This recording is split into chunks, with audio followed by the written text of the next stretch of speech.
Welcome to Not Milk Never Milk. Subscribe if you're lactose intolerant. In this video, I will explain how to make fat loss chicken step by step. Start by trimming visible fat and patting the chicken dry, then salt it lightly for flavor. Preheat a skillet or oven to medium-high to achieve a quick sear that locks in juices.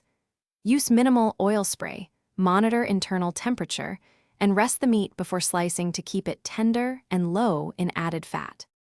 Layer simple seasonings like garlic powder, paprika, and black pepper to add taste without calories, then use a light oil spray to prevent sticking.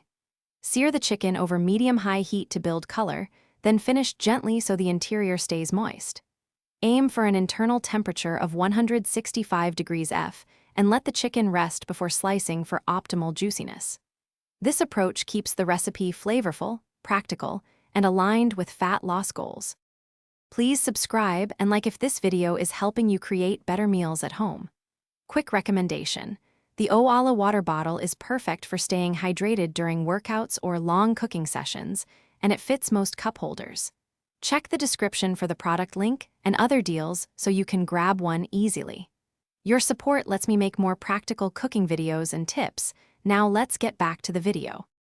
Combine fat loss chicken with fibrous vegetables and a modest portion of whole grains for satisfying meals that support goals.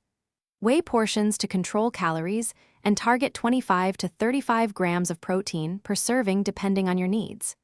Batch cook, store in airtight containers for up to 4 days, and reheat gently to preserve texture. Swap seasonings weekly to avoid flavor fatigue and maintain consistency with a routine that makes healthy eating sustainable. Thanks for watching. If this was helpful, leave a like and consider subscribing. See you next time.